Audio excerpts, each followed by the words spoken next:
Got one down, two down. I need help. Team wipe. I don't need any help. Okay, Brad. I see you. Brad went from 0 to 11 grand. Hey guys, Drifter here. I hope you enjoyed that opening clip. Today I want to talk to you about some off-meta weapons in Call of Duty Warzone that might be worth your time. And today, of course, we're starting off with the Model 680 because you can see the gameplay of it. It's going to be a little bit of a mix of stats, experience, and not all of the weapons that I talk about today will be ones that I recommend because I tried some suggested ones from fans that didn't quite pan out. And I do hope that you guys tune in for Warzone content on Monday and Tuesday. I'll be doing a charity stream with the FaZe clan on Monday to help raise money for coronavirus, and then Warzone Wednesday, which happens on Tuesday for some reason. But anyway, let's talk about the Model 680. This is a super high damage shotgun. It can one-tap people with full armor plates, dealing over 250 damage, and then the second shot will get the kill for sure. The kill confirmed, so they can't res. Now, to be fair, the Model 725 can also do this, but it handles more poorly than the 680, and it only has 2 rounds. This is an extremely devastating close quarters weapon that I've been using more often, especially early game. I like running with an MP7 and a shotgun as a backup, and I try to bait people into getting close to me because basically nobody is prepared to get one-tapped by the Model 680. There are some downsides to it. Most notably, it is a pump shotgun, so that second pump is kind of slow. It's not exactly a spam weapon like all of the other shotguns. Even the 725 you can just 2-tap as a sort of spammy weapon, and what you really need with this one is some kind of cover to get behind after shooting some sort of little desk or corner. You shoot, go around the corner, pump, and then pop back out and go for the second shot to finish if you need to. You almost always need to aim down sights unless they're really close because you want to get all of the pellets to hit to utterly maximize your damage and one-shot them. I would not recommend hip firing this weapon for anywhere except like absolutely point-blank range. ADS is important. And of course, if you miss, you're probably dead. Because of the slow pump and because of the way this game works and how everybody's apparently amazing at it, if you miss, they're probably going to kill you before you get your second shot off. I don't think the Model 680 is really worth adding to a drop kit loadout. I think you can get better weapons out of it than that, but it is super worth just grabbing off the ground. It is so powerful early game, and if you don't learn anything else from this video, I think that you should give the Model 680 when aimed down sights a try. Second up today is the Oden assault rifle, which should be the one you saw in the thumbnail. Right now I'm kind of 50-50 between Oden with anime waifus on it and the Crossbow, which we'll be talking about later. Despite being labeled as off-meta, the Oden is somewhat popular, and I do find people using it in games, at least like one person every game. What makes this weapon shine is that it deals an absurd amount of damage for an assault rifle. It'll deal 62 per shot to the body, or 77 per headshot, and the body shots actually deal more damage than the Mark 14 DMR, and they definitely deal more damage than the FAL or the Famas, which are the other high damage assault rifles.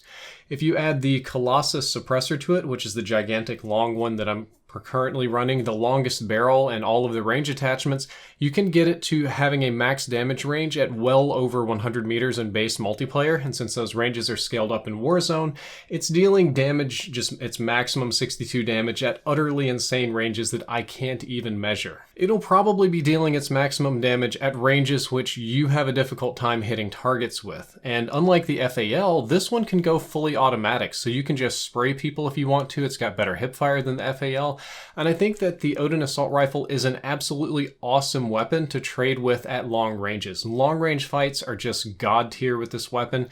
I think it's super awesome when it's mounted too, because I find the recoil on it to be somewhat awkward, but mounting it reduces it to basically 0 and you have a long range punishment laser.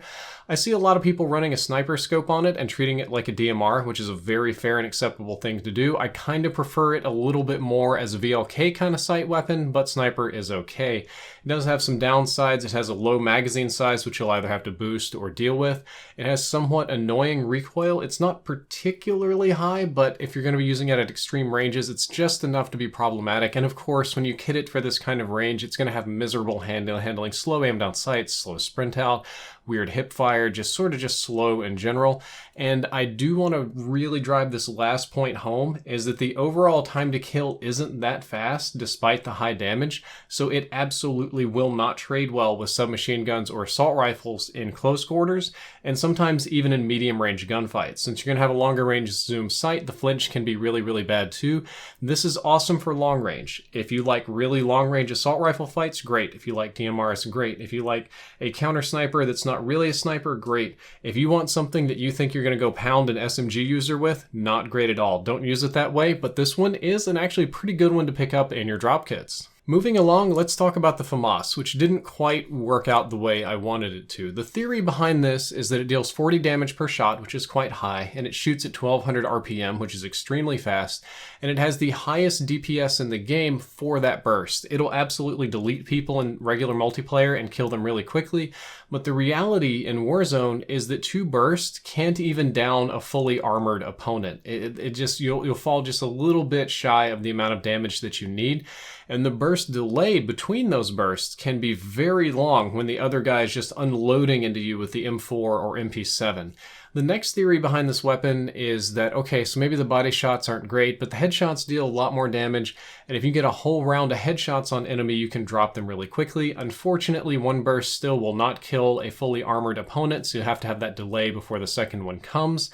And I just find it to not have the true DPS potential that a lot of people tell me it does, but most importantly, the weapon isn't reliable for long-range engagements. If you use the weapon in burst fire, even mounted, you're probably going to miss a lot of shots on your targets if they're distant. Of course, if they're up close, you can pound them, that's easy.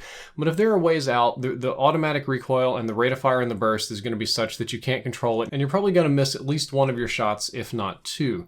Okay, well, you can put this in single fire, and the single fire isn't that bad, but if you're going to run it in single fire, why not just use an FAL? I can't really say that I can recommend the Famas. It's an off-meta weapon for a reason. I don't think it's particularly good for this mode, and I find it just generally difficult to kill people with, unlike the Crossbow, which is surprisingly viable. I don't think you guys are going to believe me at all on this one. Is it easy to use? No.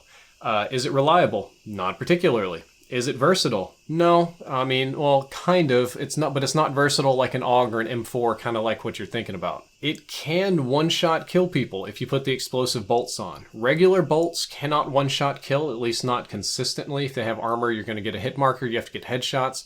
Thermite will burn them over time. I find that to be a little bit weird. The gas is kind of pointless because it's not going to poof unless it kills them. But explosive tips always down the person in 1 shot. Now, the arrow itself may not, but the boom definitely will, and they are done. No amount of EOD or anything will protect them, and the second shot you put in will always kill them. It is insta-down. Two shots and you're done, 1 shot and you're down. Oddly, these explosive tips don't hurt vehicles very much. I'm showing you a clip where I shot a car a bunch of times. I kind of wish they would blow up cars like bigger grenades, but I guess that would make it unfair in some way. So really wouldn't go for vehicle hunting with these, but the Crossbow offers a surprising amount of utility when you're checking up and down stairs, because you can shoot it up to the top and check for hit markers when it pops, or maybe just one-shot somebody if they're showing a little bit. You can also finish people off around corners of buildings or walls or ledges that you would normally have to waste a grenade for, and those grenades are just extremely valuable, but it's much easier to just spam out some crossbow bolts. I will say the weapon is not easy to use. This is not going to be a weapon for everybody. It's not going to be particularly fun for most of you, but it can be utterly devastating in the right hands, because if you have the willpower to practice it and get good, it's a one-shot kill weapon. And that's an easy to use one-shot kill weapon that has some other utility, like shooting people around corners and stuff. Yeah, sniper rifles can at long range, but they struggle up close. The crossbow can actually pop people up close. It can be very, very effective. And I think that there's a certain amount of viability into it, a certain amount of worth your timeness, I would say.